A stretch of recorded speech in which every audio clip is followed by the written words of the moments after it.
अस्सलाम वालेकुम। आज मैं आपको थोड़ी सी इन्फॉर्मेशन देना चाह रहा था बाइक के हवाले से कि बाइक के जो पार्ट्स लुब्रिकेट्स यानी उनको आयलिंग देना बहुत ज़रूरी है, उनके मुतलिक बात करनी थी। लेकिन इससे पहले मैं आपको एक और चीज़ भी बता दूं कि अगर आप अपनी बाइक को सेट रखना चाहते हैं, ठीक रखना चाहते हैं, उसके जिस जिस जगह पे आयल देना है वो ज़रूर दिया करें। अदरवाइज़ आपकी बाइक के अचानक जो नुकसान होते हैं उससे आप बच जाएंगे, उससे परेशान होने से भी बच जाएंगे। ये चीज़ें जो है छोटी छोटी होती हैं लेकिन बाइक को काफ़ी नुकसान देती हैं। आप ख़ुद भी एहतियात किया करें और दूसरों को मतलब एडवाइस ज़रूर दिया करें कि इन चीज़ों का ज़रूर ख्याल करने, वरना वक्त आने पे अगर मजबूरी की हालत में कहीं जा रहा होता है बंदा तो अचानक अगर ऐसा कोई हादसा पेश आ जाए तो परेशानी बन जाती है।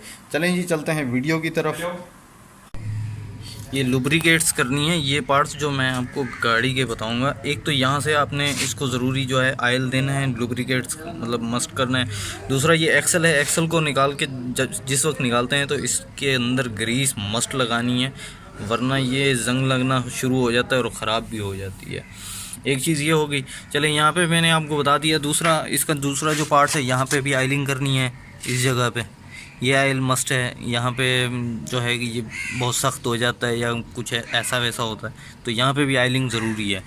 अब दूसरी बात यह है कि चैन को जो है आप लोगों ने ज़रूर करना है, यहाँ से आयलिंग करनी है, जिसकी वजह से चैन खुश्क हो जाती है और ये टूट भी जाती है। बारिश वगैरह के अंदर अगर पानी लगे तो ये बिल्कुल खुश्क हो जाती है। अभी ये देखें चैन बिल्कुल खुश्क हो चुकी है, देख रहे हैं आप।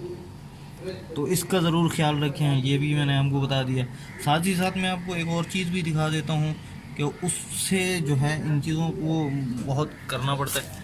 ये देखें यहाँ पे भी लोग आयलिंग नहीं करते, जिसकी वजह से मसले मसाइल शुरू हो जाते हैं और ख़राब होने जाती है। और एक्सल इसकी को भी ग्रीस मस्ट करना है, वो भी ज़रूरी हो गया, ठीक है। और यहाँ इसको आयलिंग ज़रूर करें।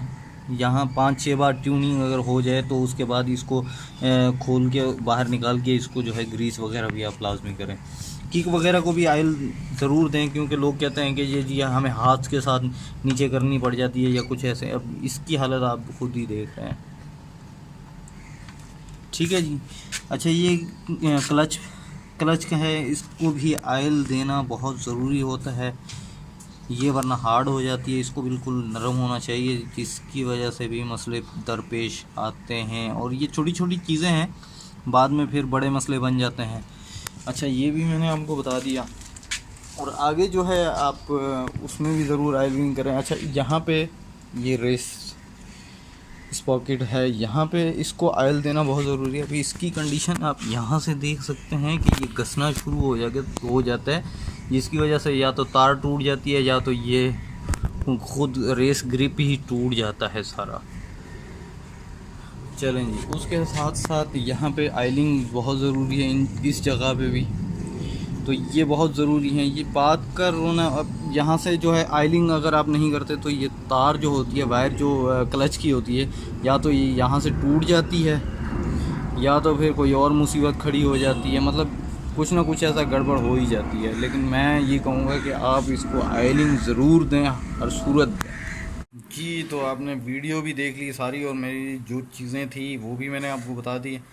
अब से आपने बाइक के लिए ये चीज़ें ज़रूर करनी है और इन चीज़ों का ज़रूर ख्याल रखना है। दोस्तों, वीडियो पसंद आने की सूरत में इसे ज़्यादा से ज़्यादा लाइक करें, शेयर करें और हमारी हौसला अफजाई के लिए इसे फेसबुक और व्हाट्सएप पर ज़रूर शेयर कीजिए।